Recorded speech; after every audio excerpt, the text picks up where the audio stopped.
building a thing for hundreds of thousands of people and hopefully millions of people one day is very difficult. It's Very not as easy, difficult. not as easy as I described it in that short amount of time. It was quite chaotic.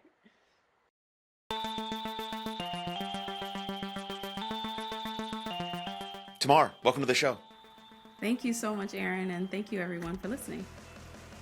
My first and most important question is, how are you doing? Like, for real, how are you doing? I'm actually for real doing pretty good these days, mainly because seasonal sadness season is over and it's like nice and sunny out and I can get out and do walks like I love doing without it being windy or cold. So, yeah, doing honestly pretty good, feeling pretty good in my body. Yeah, awesome. Has seasonal sadness like always been a part of your life, or what's the journey there? It's I think it's great now that we have like a term for it. It's never been a big part of my life because I grew up in Florida, so I didn't know it Mm. was a thing until I lived somewhere where it's like it actually gets dark and gray outside in the winter. But it's just, it's something you notice. You're not as motivated to drag your bones to the gym. You're not as motivated to go out at night, and it's kind of gloomy during the day. I wouldn't say it's like a full blown depression, but it really does suck. It does really put a damper on your mood.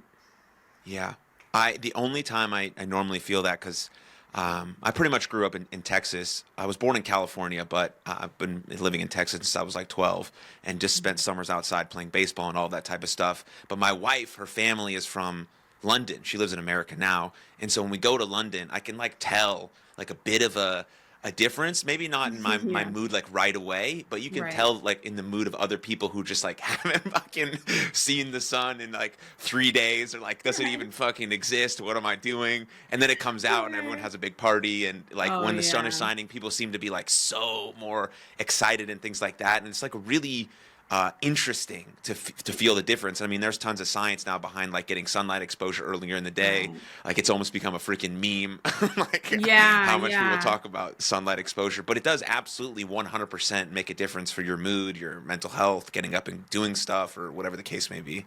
Absolutely, yeah. It just feels nice. It's warm, good source of vitamin D. Vitamin D is like natural happiness, right? Like I take vitamin D supplements sometimes, and my friends and I like to call it like happiness in a bottle. Like it just kind of lifts your mood, right? So yeah, you can definitely feel like a slight shift. And I lived in London for like 3 months, not a long Mm. time, but it was definitely during the start of the winter, and yeah, there's significant difference. Yeah, it gets to you a little bit. Hmm. I was interested to talk to you about obviously a ton of stuff that we have, Hmm. similarities in mental health and support groups and you being a founder and all that cool stuff. Hmm. But I am interested in bullying a lot. Hmm. Just because I'm about to have a son, like I told you. Oh I man. was bullied a lot as a young boy, Yeah. but I feel like there's a difference to the way I was bullied and way potential future generations might get bullied. Because Hmm. now I feel like they don't have a safe place. Like when I got Right. home to my parents' house, there was I was not worried at all. I was so loved. My parents are the best fucking parents in the whole world. I feel like I'm the Oh. luckiest man to ever exist because of that. Hmm. At school, it kind of sucked.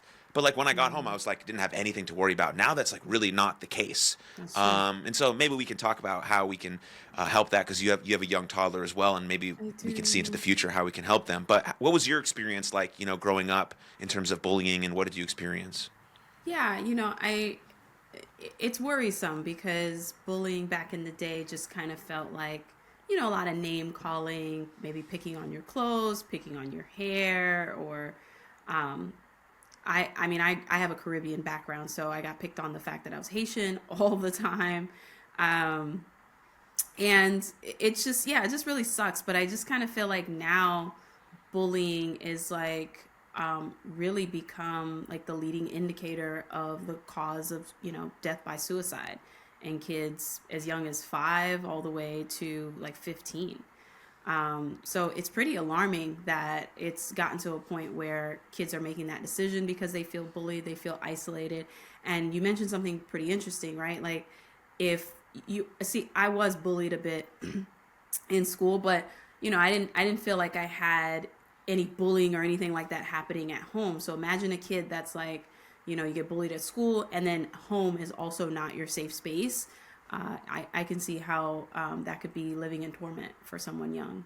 So yeah, and it's crazy how like you have to have these conversations pretty early. I didn't think that there would be like bullying or just like fighting, biting amongst toddlers, if if you can imagine. But I mean, we've still had to have conversations with him, like keep your hands to yourself. You don't hit.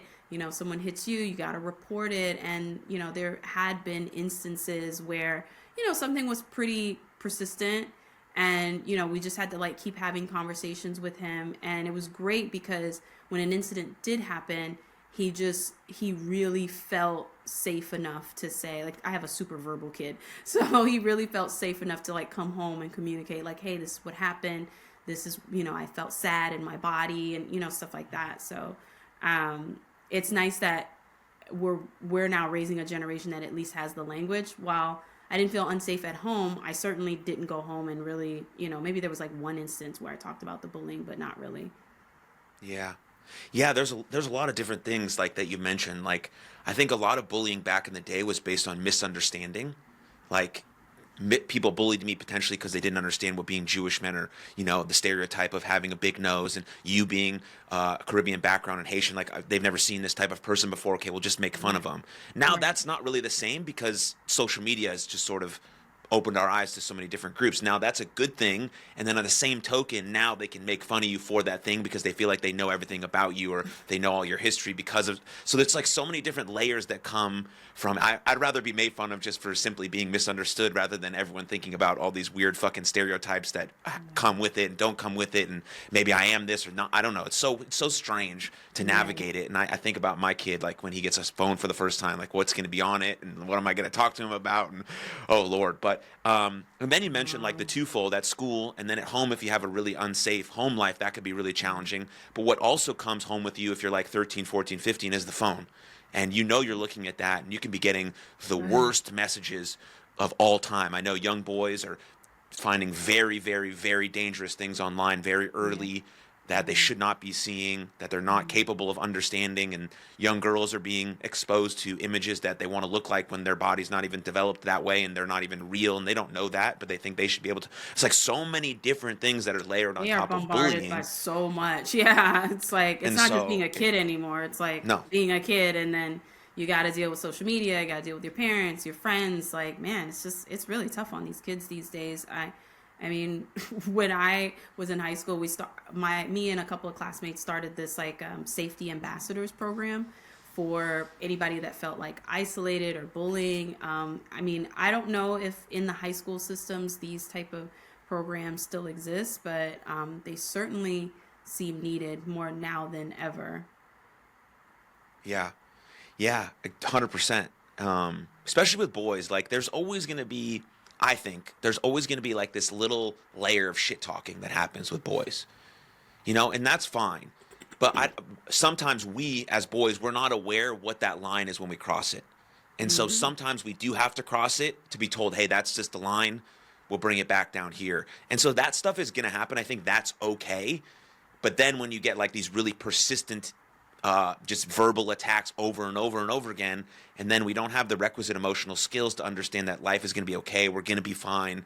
Then we make that ultimate choice, like you talked about, which is like the saddest thing, of all time. Hmm. And so, yeah, I think about this a lot, just I know. even before my wife got Whenever you're pregnant. But like, whenever you're about to be a parent, you're like, oh my gosh, like how am I gonna deal with all of these things? Like it gets really real. I mean, it's beautiful, but yeah, like you said,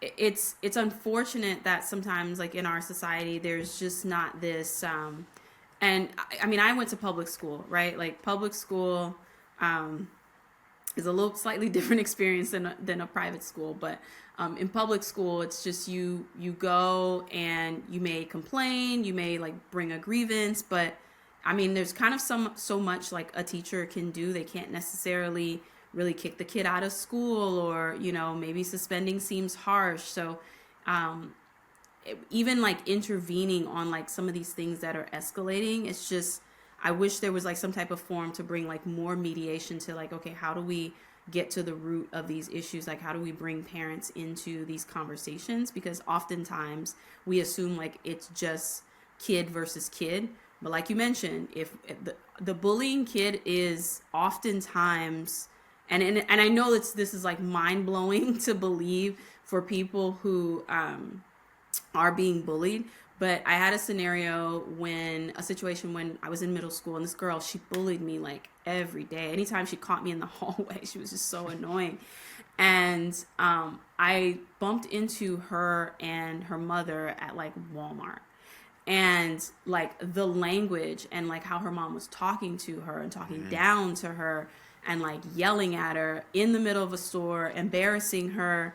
And it just made me realize, like, I didn't really realize it at the time. I just kind of at the time felt like, haha, it's what you deserve. But now looking at it with my adult eyes, it's like, oh yeah, like, of course you're this monster because you're getting all this monstrous energy like poured on you during the day. So sometimes we don't really look at the situation from empathy of like, yes, there's the child that's being bullied, but then like, let's get to the root of the issue versus just like immediately disciplining the bullying person and seeing like what's really happening there, maybe even in their home dynamic. Yeah. Yeah, that's really true because if you think about it like that, like if you discipline the bullier by suspending them, what if they don't have a home that they want to spend 3 or 4 days in? You know, Right. that could make the situation even worse. So it is quite complicated, especially in public school where there's just like a lot of different individuals with different backgrounds and who are just trying to sometimes just make it through the day. Maybe the only meal they get is at school and you don't know Right. what's happening at home. And, we don't even need to get into the education of what they're actually learning. That's the whole Right. another another thing that's probably could be fixed as well. But Right. yeah, like I try to take the Brene Brown approach of like assume Hmm. everyone is doing the best they can. But if I'm Right. 12 years old, I don't give a fuck. Like, I don't assume anyone's like, this dude is just bothering me all day. But we Yeah. can teach that to kids. They're really smart. Kids are really smart. Like, I coach baseball, and his youngest is like 11, I coached, and they pick Hmm. up everything. So if we Seriously. teach them that, they can learn it and they can understand it. It doesn't mean that they're just going to let the bullying go, but they may see it from a different perspective and they may try to actually befriend that person rather than think that they're the worst human that's ever lived. And these are the emotional skills that we can teach kids early on that don't have to be just held on to adulting when we really need help. We can grow up with these skills so when we do have that catastrophic event or we need something or the life event or the death or whatever the case may be, we're just like a tiny bit more equipped. And then it doesn't seem like the end of the world. And I think, at least from my perspective, I think that would be beneficial. Yeah, and my hope in like with social media elevating some of these conversations, because for as horrible as social media can be at times, it really has given people like a lot of language like, huh, okay, that's what you call that thing that I experienced, in this relationship from my parents or what have you. So hopefully we can kind of like incorporate some of this what is it like emotional intelligence type knowledge in our school system, or Yeah, at least realizing, at least having, at the very least, the language for expressing like what is happening to you. absolutely. Absolutely. So you mentioned that that peer support group that you started in high school.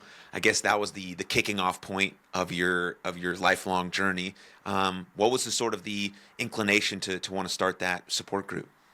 Yeah, this was like around the time of like the Columbine tragedy that had happened. This is how old I am. But it was just kind of really in response to like, well, let's ensure that college, like high school students are not alone. Maybe you don't have anybody to sit with at lunch. Maybe you are being bullied from one class, on your way from one class to the other.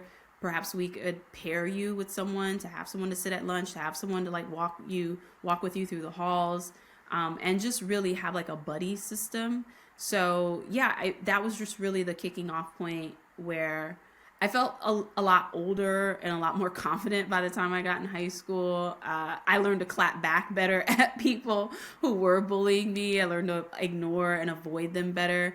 Um, so yeah, so starting the program, just I knew what that was like and what it felt like when I was an underclassman in middle school getting bullied all the time. So it felt really empowering for like me and my classmates to at least try to do something. The program received some funding, so it was able to be replicated across a few other high schools, and yeah, it was pretty great. We got some recognition and some awards for it. That's and cool. So you hopefully help planted. some students. Yeah, of course, of course. Yeah, yeah. So you're planting the seeds to give yourself some credible evidence that you could build this thing that you've built now. Did you know then that you wanted to do something at a larger scale, or when did that sort of idea incubate for you? No way, no way. I remember me and my co-founder, at the time, we were just talking about um, building something in tech, like, just figuring something out. I guess I've always had like a heart for healthcare because I remember I had to do like 60 hours of volunteering in high school before I graduated. And then I also had to do some volunteering hours in college as well. And I always picked like a hospital to work at, like in the ER, like the worst, most chaotic place to work in a hospital to volunteer. But it was just fun. And I remember in that hospital experience, like it was just very unusual to me that so many people come into the ER for like mental health related things or even like emotional breakdown kind of things, and hospitals are not built for that. And most hospitals, like most of them, 90% of them, don't have a behavioral health center that's like attached to it. So the hospitals just ended up kind of like turning people away, or at the very least making sure that they check their heart or something like that. So that was kind of I guess it felt like a little life clue to me. Like, why are so many people? I didn't even realize like people had like emotional breaks, psychotic breaks, and stuff like that. Like I never even knew what that was or had seen it until I worked into a hospital. And fast forward to like figuring out, I had a career, but I was like discontent with it. Didn't really want to do it. I wanted to really shift towards working at something in tech, and Facebook and social media was like really kind of growing at the time. Like people were starting groups and getting a lot of following. So created just a small mental health related community on Facebook. We ended up growing it to, I think at the time, like over 80,000 people. And then people were asking for very specific things like, oh, could you talk about a topic related to this? Could you talk about a topic related to, I don't know, breakups? Can you talk about being a caregiver and the stress related to that? Like people just had like all these very specific life event related things that they were requesting. So we tried to, in that social group, tried to like break people down into categories and have different speakers, or at the time what we call them like group facilitators, come in and like lead a particular topics. And it was just chaotic, hard to manage, difficult to collect payment from people because we oftentimes had to like pay an expert to come in and talk about a particular topic. And the more we got into it, it was just like, it seems like support groups is what people are looking for.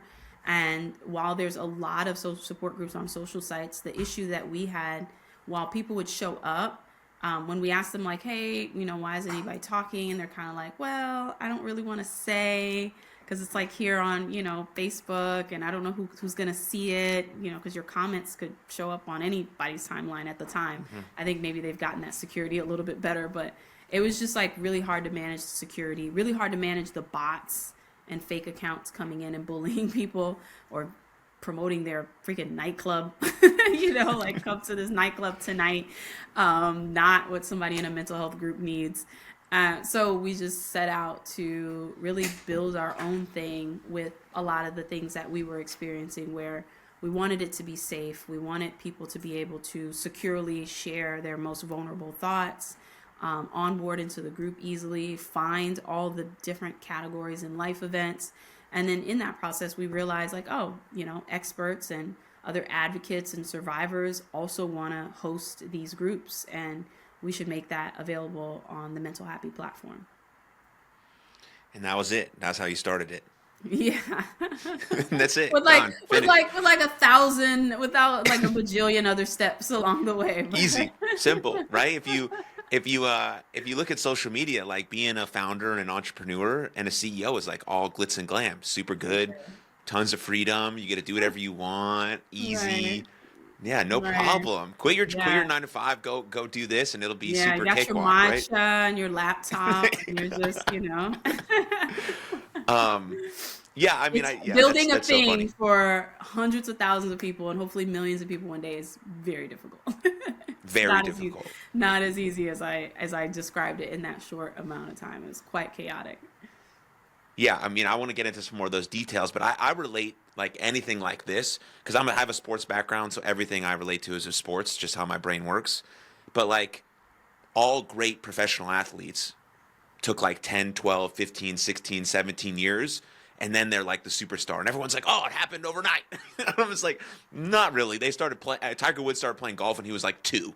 I don't know if we should emulate the obsessiveness that Tiger Woods had, but my point being is that if you want to be great at something, there are going to be sacrifices along the way.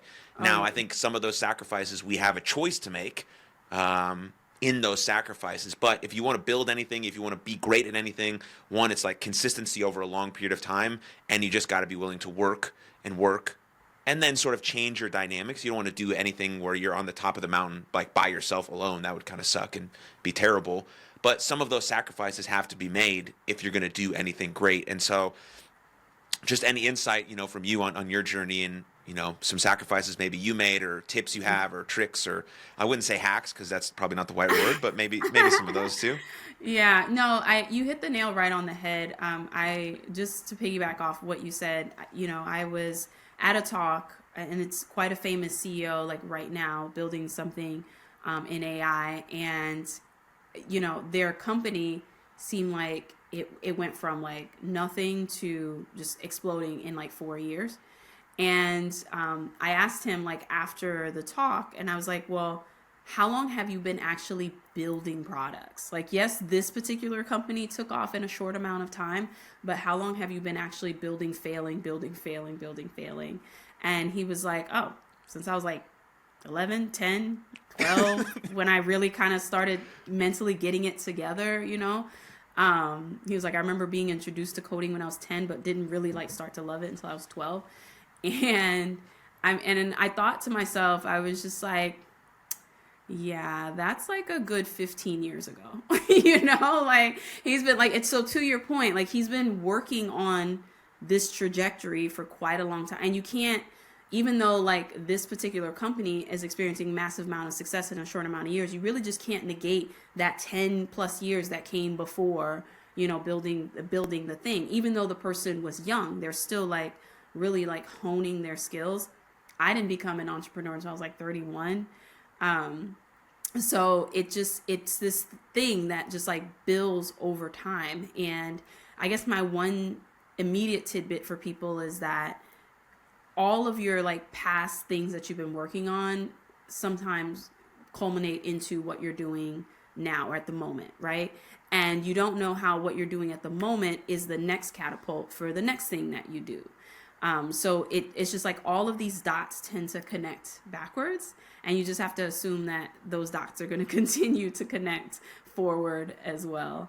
And my other tip is, I guess it's a little less tangible, but it's more so in the fact that don't look at, I mean, even if you're not like building a company or building a thing, I mean, this is just good advice for life, right?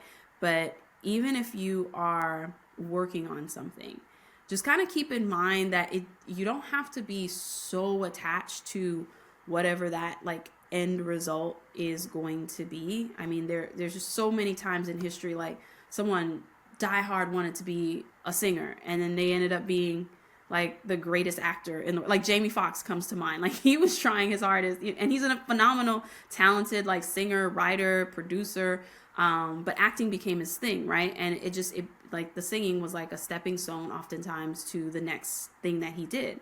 And sometimes, like, especially with entrepreneurship, we're just so fixated on the end result that we forget like all these little steps are oftentimes like guiding us to the exact place and position that we want to be. And you could sometimes overlook the signs because it doesn't look or feel exactly like how you wanted it to be. Like when I quit my job, I set out to be a tech founder and entrepreneur. Like I wanted to understand what it means to build software, build something in like that requires code. But my very, very first product was a physical product. Like it was a wellness kit. And then my next product adjacent to that was the MentalHappy community. It was just like, I didn't build the social site, right? Like I'm just kind of like growing this community. We had this thriving physical product that people were buying. And I could have looked at it as like, no, I don't want to do that. It's not my main, true north. But doing those things got me closer and closer and closer to building software, because like one thing led to the other. The physical product led to the community, and it was within that community and kind of like talking to people and trying to solve problems for them that I realized like, oh, I could, build something to solve these problems. So that would be like my main feedback is like literally just move in a direction, and then I assure you like the road is going to like unfold and you're going to learn more and more as you go along. I think people don't start entrepreneurship or stop along the way when they feel like it's not looking like exactly like they thought it was going to look. Yeah, 100%. And like your ability to just have those different iterations all gave you just like super good information about the ultimate North Star that you wanted to reach, and now you can move in that direction. I mean, I tell my athletes this all the time. If like they're only focused on the result, getting a hit, doing this, like you just constrict your ability to have any sort of fun on the field. And Right.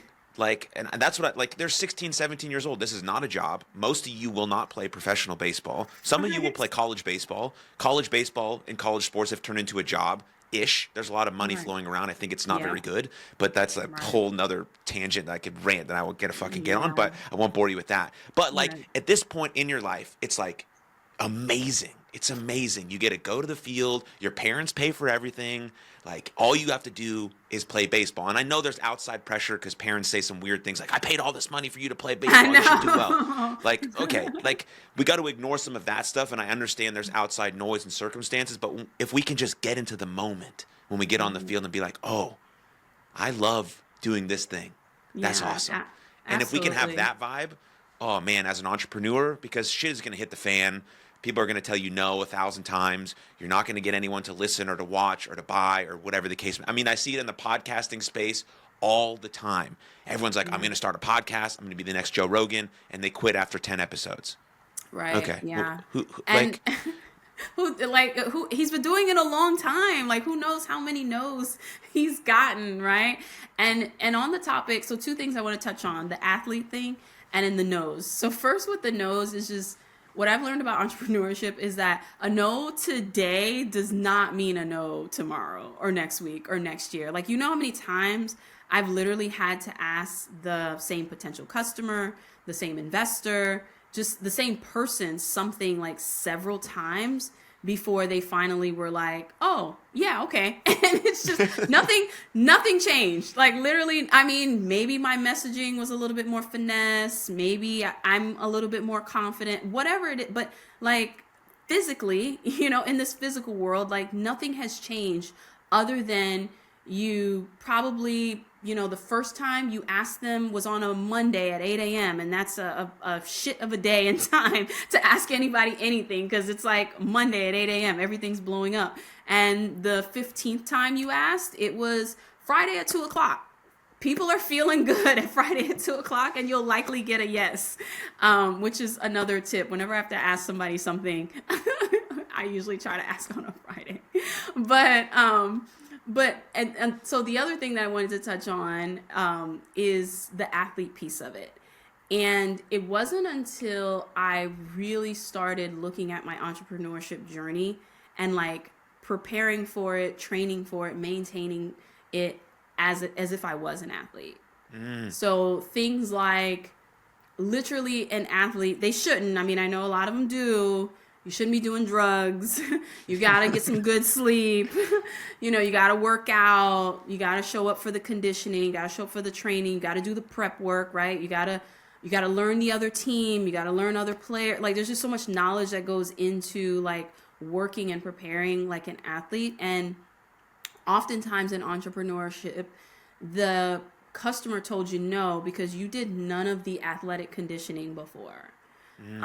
You stayed out till you had a meeting with someone who was going to be your potential customer, but you stayed out till 3 a.m., 4 a.m., and your meeting was at 9, right? And now you're all horrible in the face trying to do this meeting.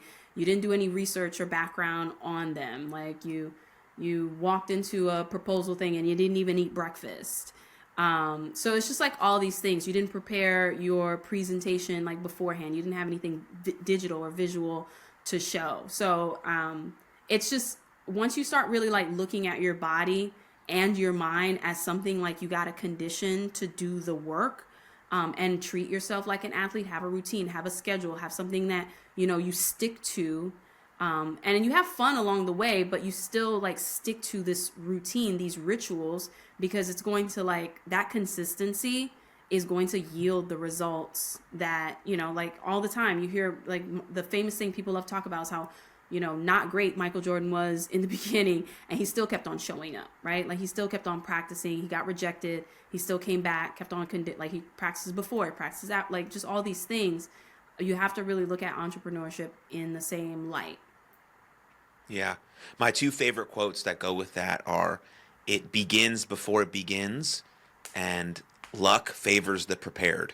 Right. I'm sure Yeah. there's people right now who like, "Oh, you got lucky," because they didn't see everything. They don't see the almost $2 million you raised, or maybe it's 2 million now, or whatever Yeah. your successful business, your email subscribers, all this stuff. Wow, she got lucky. Someone must have just handed her that. I don't know what she did any of that for, because they don't see the work in the dark, and they're not probably willing to do that work in the dark. So they're just going to blame it on some other external factor that's like out in the ether. But everyone has this skill. Everyone has the Right. ability to prepare. Like that's the most basic possible thing you can do, and that's like Kobe Bryant said it, be brilliant at the basics. Like if Yeah. I show up early and I'm really prepared, I beat Yeah. about 90% of people that show up in that room. And now the other Yeah. 10 that are on the same level as me, hopefully then I have some charisma. I'm able to communicate a bit well. I can show my authenticity. Maybe I connect with the person because we both like turtles and we went on a fishing trip last year, whatever the case Yeah. may be. Like that stuff is just Yeah. sort of happenstance. But if Yeah. you are prepared, you're going in there like it's the same if you show up for school. Like you don't study for the history test. You don't feel prepared, and you feel very unconfident. Like, oh shit, I'm gonna have to wing this motherfucker. You Yeah. studied all night. You did the flashcards. You got your mom to quiz you, and you're like, oh, I feel pretty freaking good. You stand a bit taller. You're like, all right, give me the test, teach. I'm ready. I got this. Like that's the Right. vibe right there. And That it is the doesn't. vibe. It's not like any extra talent went into that. I just spent a little extra time going over some of the materials, and maybe listen to an extra podcast that the guy that I'm trying to invest in my company talked about, and how he likes to hear this, or whatever the case may be. Yeah. All these sorts of different things that you can find with the power of social media now. And I think Right. that's what like maybe young people are missing out on. I think also young people, like you mentioned, are afraid of getting that no. They're afraid of getting that rejection. So they're not even stepping into the freaking arena, which is where all the good stuff in life All the happens. good Even if you stuff get, happens. yeah. So I don't know. It's very interesting. My husband, I was laughing very, very hard at myself because just like maybe like 2 weeks ago, I pulled out this old journal, and then I was like putting things away, and I opened it, and I was like, honey, you're not going to believe this. I was like, this is my very first list of people I pitched when I was very, very first raising for my first product. And he was like, well, how many of those people on that list invested? I was like, 0. 0 of them. And then he was like, what do you think it was? And I was just like, I mean, first of all, I've got like just a couple of names in a notebook. And they're just like random people that I just knew, I think we were based in Las Vegas at the time. It was like just random people that we knew in Las Vegas. Like, I don't know any of these people on the list to be actually investors. They actually have money or not. It's not in a spreadsheet. There's no real notes here. I'm pretty sure I didn't have a deck back then. Like a deck is just a presentation that founders use to like pitch investors, and decks have to be like pretty standard because investors read hundreds of decks in a month, right? So they just need to see it in a particular way, in a particular format. So it was just looking at that first experience to now raising like nearly $2 million. It's like, yeah, of course I raised 0 because what I know now is I didn't know any of that stuff before. But looking at that list of like 20 something people, I mean, you really have to pitch over 100 people to get a few $1 million.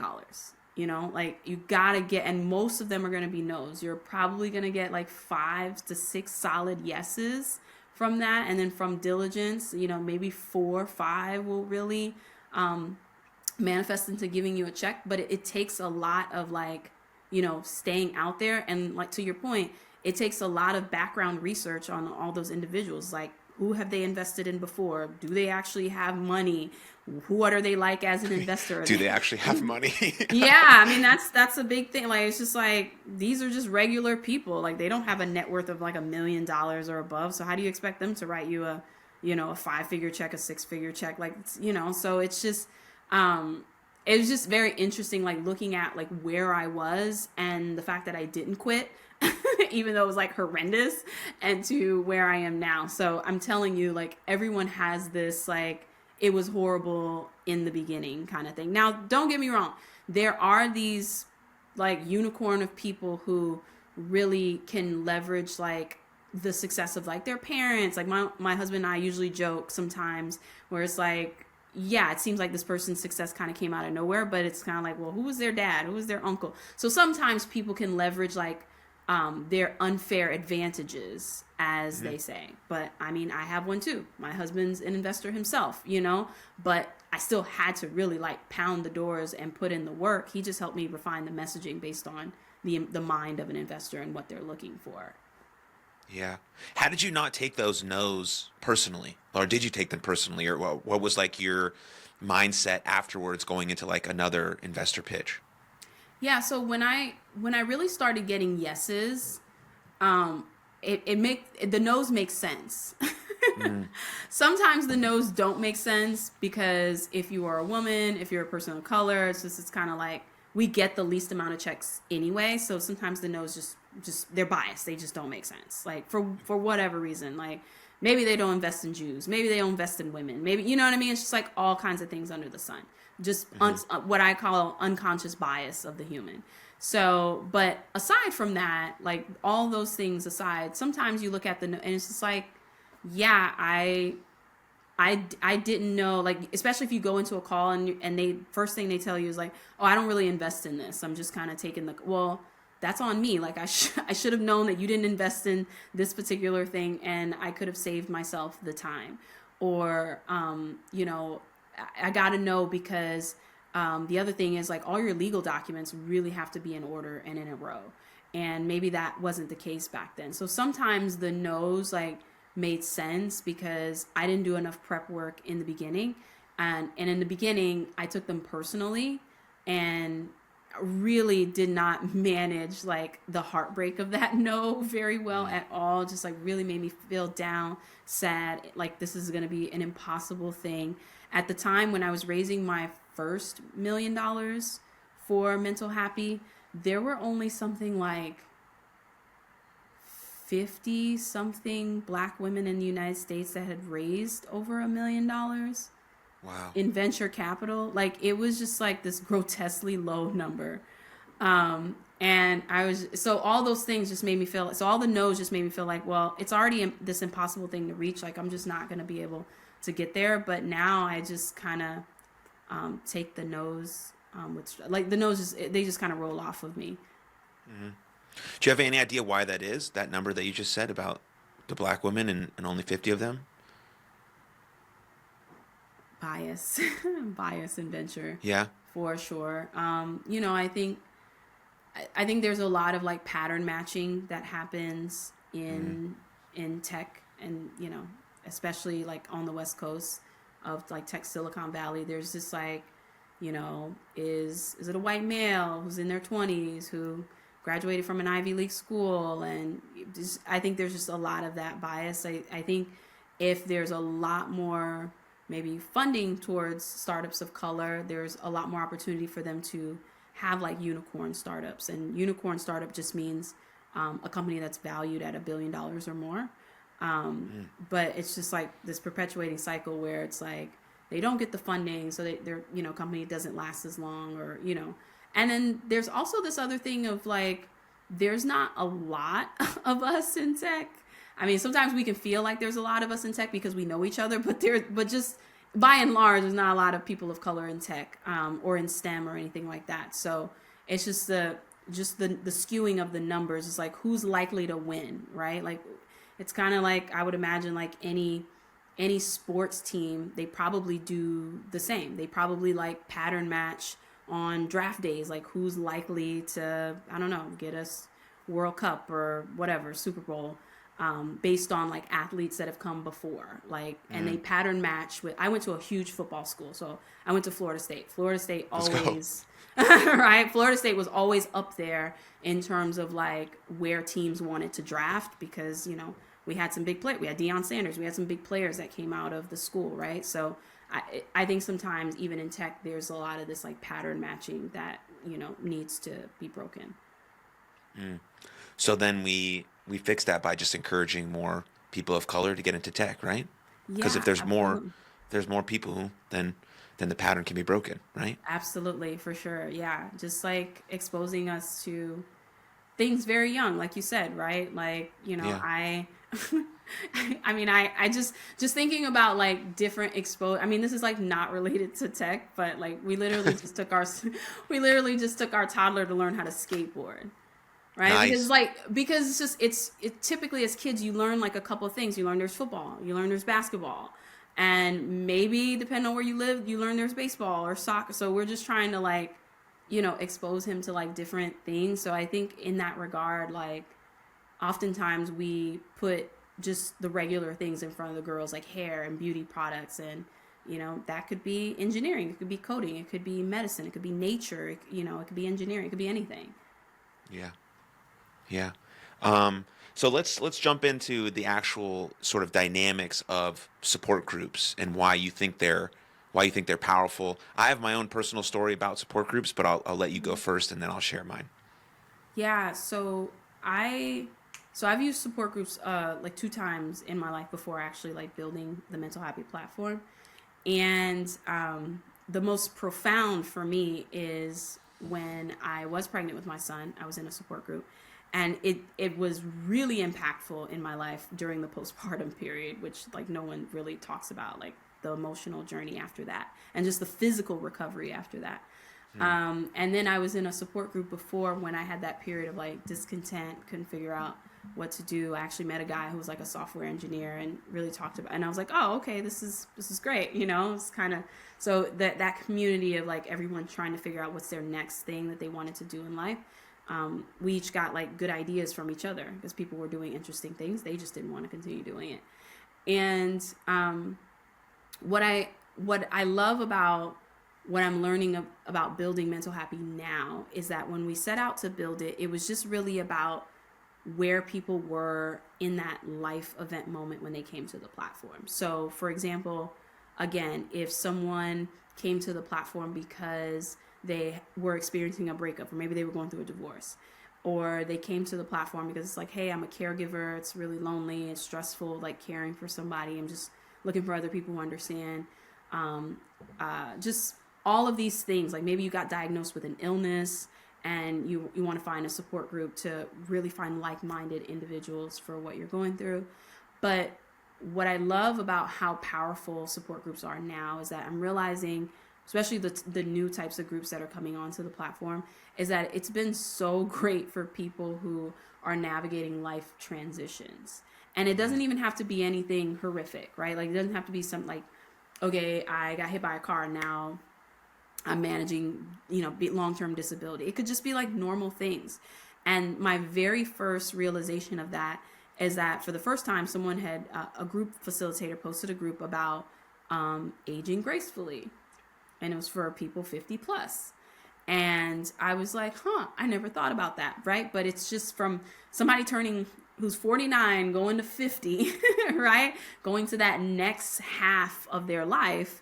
And they were using support groups to manage that transition. I seen it also when another group popped up where it was for military people transitioning back to civilian life.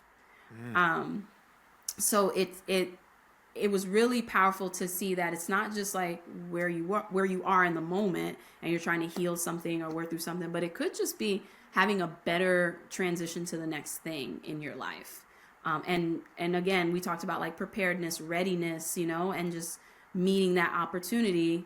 This was a way support groups could really help you do that. I hadn't learned that until a lot of our customers started putting up groups like that.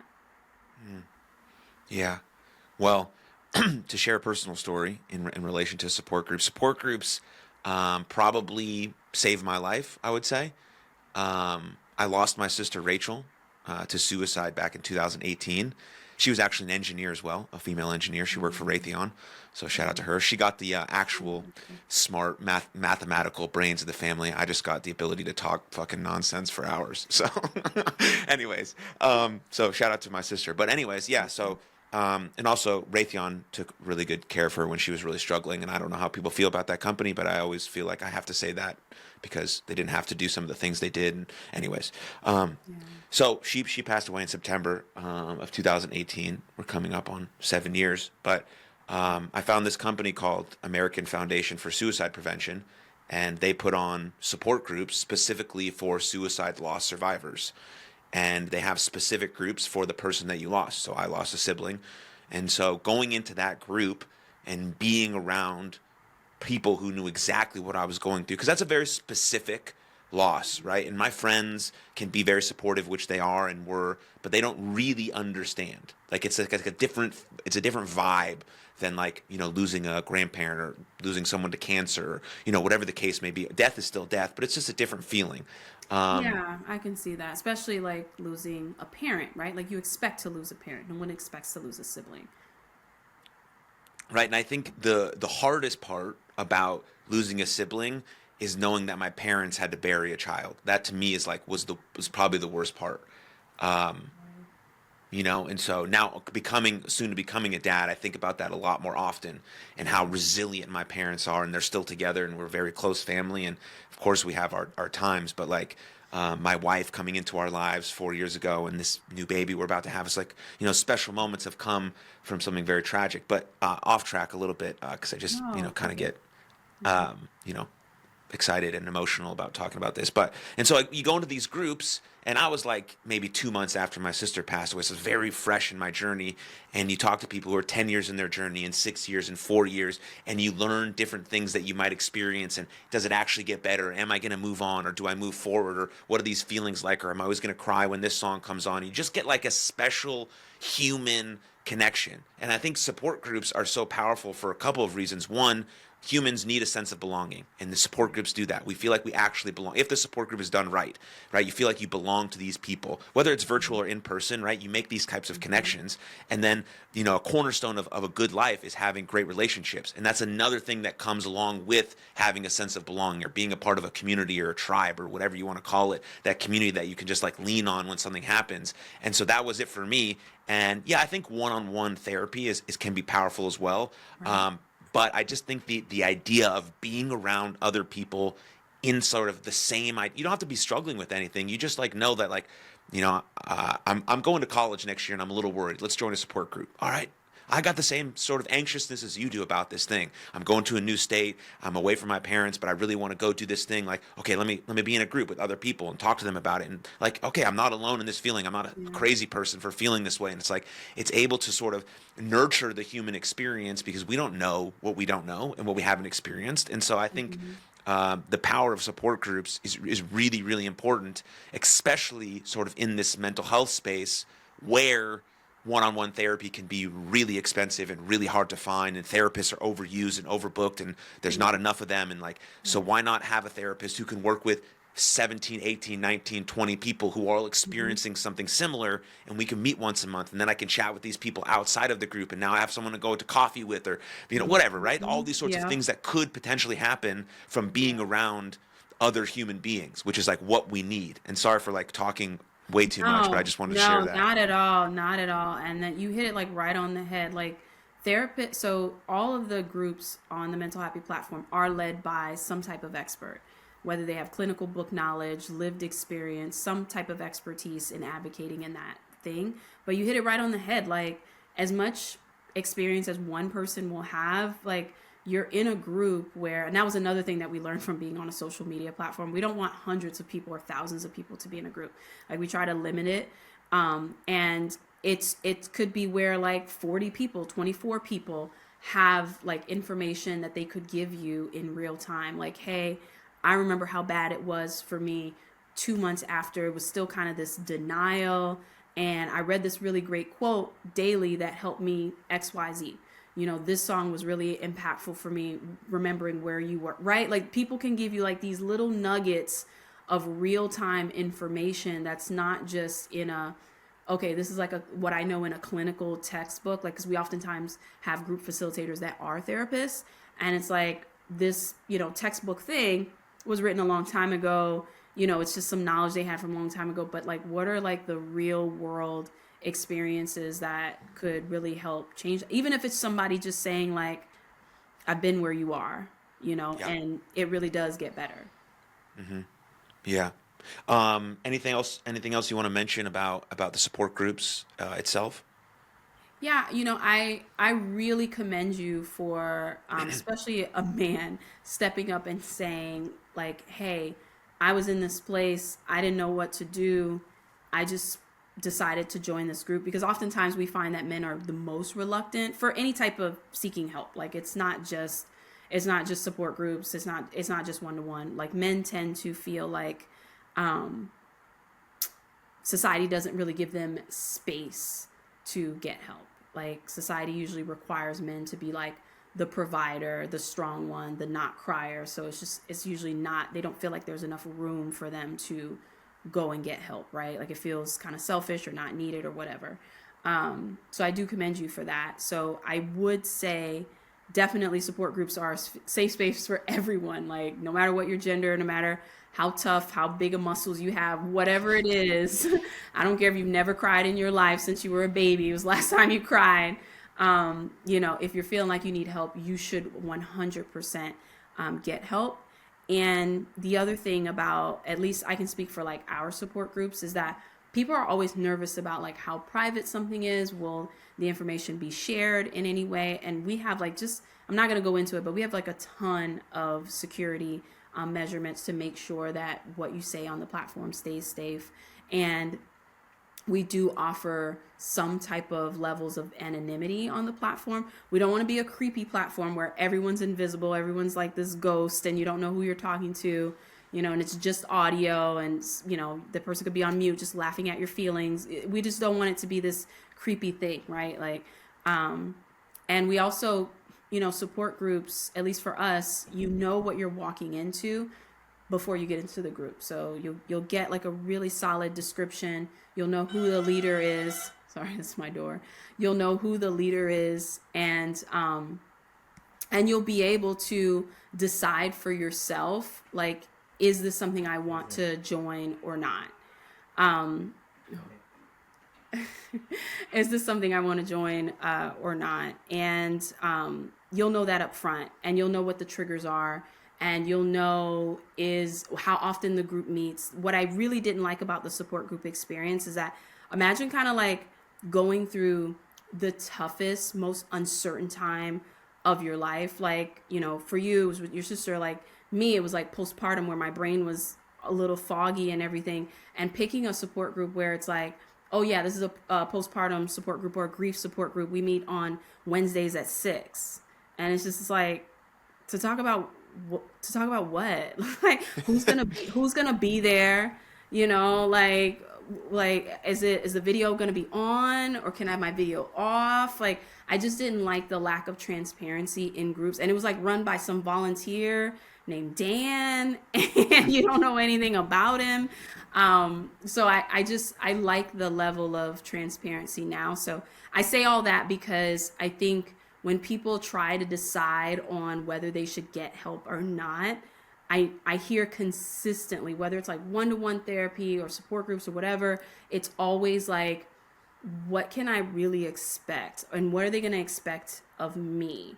And there's always like this level of like, this thing that just happened to you in life just made you feel utterly violated, right? And now you're signing up to be even more vulnerable and violated. Like, support groups just need to be a clean, safe transition for people who are going through like oftentimes the hardest time in their life. And we always keep that in mind. And how can we make that experience even easier? Amazing.